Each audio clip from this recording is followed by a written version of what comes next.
All right, y'all, let's talk a little bit of this boxing. So over the weekend, we saw Caleb Plant fight Caleb Truex and dominated him for 12 rounds. I'm gonna be honest, I waited. I had my reservations about making a video about this fight because initially after the fight first happened, I was I was a little disappointed in the fact that of how the fight unfolded to an extent. So I kind of didn't want to make an emotional reaction video. I said give myself some time, dissect it a little better, think about it, get a little separation from the moment, and then make a video with a little less emotion and a little more logic. So initially after watching that fight, my first takeaway was that, just like I said going into the fight, Caleb Truex hadn't looked good to me since before he fought Jermaine Taylor, and that was almost 10 years ago. And in that fight, he did drop Taylor, but he was dominated in that fight for the most part. But other than that, he's beat a bunch of fringe contenders, and really hadn't really beat anybody of note. You know, against the very best fighters he fought, he got beat.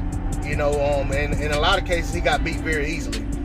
So, with that said, I expected Caleb Plant, being that Truex over the last couple years has been having fights called off because of injury, having fights stopped because of injury, and things like that. I just felt like Truex is a guy that's on his way out, and more out than in at this point. And I felt like Caleb Plant, being who Caleb Plant is, stylistically, I felt like he would just run over him and get an early stoppage.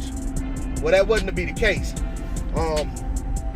With all of that being said, Caleb Plant did a phenomenal job at getting separation in that fight and basically establishing himself as a far more dominant fighter than Caleb Truex. My concerns about the fight are that later in the fight, Caleb Plant faded and was a little more hittable than he was early on in the fight.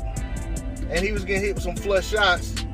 Fortunately for him, Caleb Truex didn't land the punch that could have really hurt him. But I said, going into the fight, I said on Marlo's Corner, talking to Trey X in the chat. Shout out to Marlo's Corner, Trey X, by the way. Y'all subscribe if you haven't subscribed. I actually said that, Caleb Truex has some sneaky power. Caleb Plant will have to be careful, especially when he starts to tire. Now, fortunately, he took enough out of Truex himself with his offense. He took enough out of Truex that Truex punch didn't have the steam on him that they could have had he landed them shots earlier. But at the same time, had he landed those shots earlier, Caleb Plant had enough in the tank that he probably would have withstood them anyway. So it's a give and take type thing. But with all of that said, a lot of people came out and said, Caleb Plant, and I want to say this one more thing. We saw Caleb Plant fade badly in the Uskatagi fight. Some people don't acknowledge it, others do. That Uskatagi fight, had that been a 15-rounder, I think Caleb Plant would have got stopped. But we don't live in the days of the 15-rounder, so that wasn't the case. Caleb Plant dominated him for the most part with the early knockdowns and really, looked to be the superior boxer. Now, when it comes to Canelo, who is the guy that everybody's looking at and saying Caleb Plant wouldn't hold his own with Canelo. If that was Canelo in there, he'd have got beat. Well, let's be realistic and think about it. Canelo has just as bad a gas tank, if not worse, than Caleb Plant. And also, if you think about it from a stylistic standpoint, Canelo Alvarez doesn't do well with guys who give him angles the way that Caleb Plant shows angles in his fights. Caleb Plant's very elusive, especially early in a fight. And not only is he elusive, he's very skillful offensively, and he lands a lot of shots and he lands combinations. He gets in, lands his shots, he gets out of the way.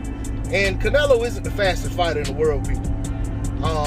I feel like Caleb Plant will have a great chance of being able to do some of the same things he's done to everybody else we've seen him beat to Canelo Alvarez as well. Canelo Alvarez, at times, his feet seem like they're in concrete. You know, a lot of people talk about he has good footwork and this, that, and the other and all. Canelo's footwork is trash, you know, for the most part. When you compare it to somebody like Caleb Plant, it's trash. So, for me, I'm not going to sit here and say that Caleb Plant is just food for Canelo Alvarez. I think it'll be a good fight. And quite honestly, I still favor Caleb Plant right now. And, you know, I don't know what the situation is with Caleb Plant's hand. I don't know if it's going to keep him from having another fight between now and the time he's supposed to fight Canelo in September. But I'd like to see him get another fight in just to, you know, just to sharpen himself up a little more and not go into that Canelo fight off of a long layoff. But, you know, him and his team are going to do what they feel like is best for him. And, you know, it's not a foregone conclusion that the Canelo fight really going to happen. Not as far as I know anyway. But that's all I got to say on the subject. D-Lo 404 Boxing. Please like, share, comment, and subscribe. I'm out. Peace.